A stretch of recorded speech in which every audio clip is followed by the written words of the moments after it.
Bago tayo magpatuloy sa ating talakayan, alamin naman natin ang ilan sa mga updates ng CICC mula kay Undersecretary Aboy Paraiso.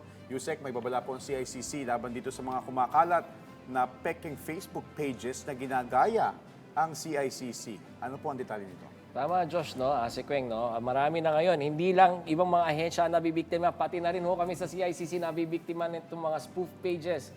Ang mga pages na to ay nagmumukhang legitimate pages na CICC, ini-spoof po nila. At ang ginagawa nilang modus is, pag magre-reklamo kayo sa pamahalaan at gusto nyo masolusyonin yung problema, ay naniningil itong mga pages na to at saka yung mga websites na to. No? So kaagad-agad kami nagpalabas ng mga babala sa iba't ibang mga platforms namin, sa aming social media pages, sa Facebook, sa Twitter, sa Instagram, lalo na doon sa ating webpage ng CICC, no, na huwag ko kayo magtatransact. Madali lang naman tandaan yan eh. Yung mga official pages po natin, .com.ph. Lahat yan, pati PCO, pati ho ang iba't ibang ahensya ng pamahalaan. At ngayon ho, ay gaya nung hinihikayat natin, karamihan sa mga ahensya ho ng pamahalaan, meron ng mga verified pages. At higit sa lahat, walang bayad ng serbisyo. Dapat wala akong bayad ng serbisyo. Yan ang kailangan tandaan natin mga kababayan. Kaya nga, public service siya. So Yusek, ano yung mga dapat tandaan ng ating mga kababayan pag nag-vet ng mga social media pages or sites? Kasi alam naman natin na kapag nag-scroll ka, makakakita ka lang ng kung ano-ano. So minsan hindi mo na siya na-vet, lalo na pag hook ka na eh. So ano yung mga dapat tandaan? Unang-una, yung mga official pages natin, gaya na sinabi natin kanina, si Kweng, no? Merong verified pages tayo. Ibig sabihin, sa Facebook, may blue check tayo. Sa ganun din ho, sa ating TikTok at saka sa Instagram pages natin. Mahalaga rin na tandaan natin na even though we are on social media, dinidirekta tayo doon sa ating complaint hotline, sa hotline 1326. At doon ho makakatransact nyo. At mahalagang tandaan natin, yung sinabi ho ni Josh, dapat ho walang naniningil, walang bayad ho ang serbisyo ng CICC. Alright. Sa ibang usapin naman, Yusek, sa pananaw niyo po from CICC, there are some isolated cases na kumakalat or napapabalita. Ano po yung mga pwedeng hakbang ng pamahalaan para ma-monitor itong mga transactions ng mga minority edad o kabataan sa online selling platforms? Gaya po ng mga nabalitang kaso na yung bata ay nakakabili ng mga deadly weapons online.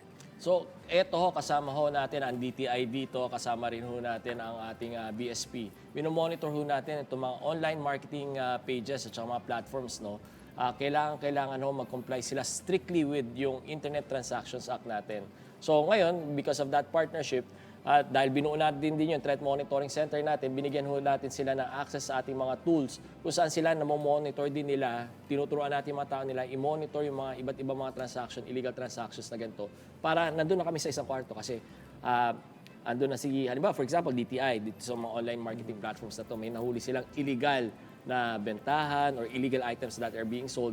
Dahil nandun na rin si NBI, andun na rin si PNP sa isang kwarto, mabilis na natin ma-actionan itong mga to. Hindi lang ho natin pinapatigil yung mga pages na to, but again, the whole of government wants really na mapigilan to at the source na mahuli natin itong mga to at saka mapanagot.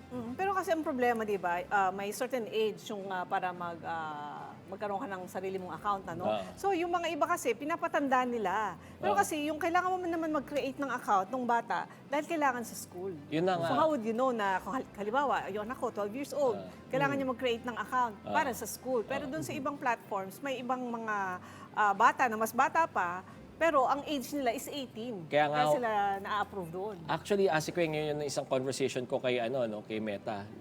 Across the board, pag below 13 years old, hindi ka pwede. At nararanasan ko rin, yung ibang magulang tumatawag sa CICC, gaya na isang kaibigan natin tumawag, na-block yung page ng mga anak nila na ginagamit sa school kasi below 13 pa yung anak. So this is a conversation we constantly have. Dapat to, at kasama doon sa ating pag-uusap at magiging pag-uusap with DepEd, is kailangan abisuhan yung mga schools na itong mga platforms na to may age restriction. So hindi nila ito gamitin dapat para gawin yung curriculum nila, yung as a platform for teaching. So maghanap tayo ng ibang ways kasi for example, andyan naman yung ibang mga messaging platforms natin, tsaka yung mga Zoom calls na, yan, Zoom is okay, yung Microsoft Teams is okay. At least yun may parental control. Alright. So dapat lang talaga maging pagmatsyag din yung mga magulang lalo na Yes. dun sa mga mas bata pang mga below 13 years old. Ay, yan yung mga magandang sariling point, no? account, Hindi oo. pinapalitan natin sa pamahalaan. Yun yung sinasabi siguro nila na parang, ay, andyan naman ang pamahalaan, andyan naman ang gobyerno para bantayan. Hindi ho namin kayo pinapalitan bilang magulang. Kailangan bantayan nyo pa rin yung mga anak nyo. Kailangan gabayan nyo pa rin yung mga anak nyo. Kami naman ho, aagapay sa inyo sa pagpapanatili ng internet safety natin. Shared responsibility. Tama, Josh. Alright, maraming salamat Yusek Aboy sa mga updates mula sa CICC. Thank you po.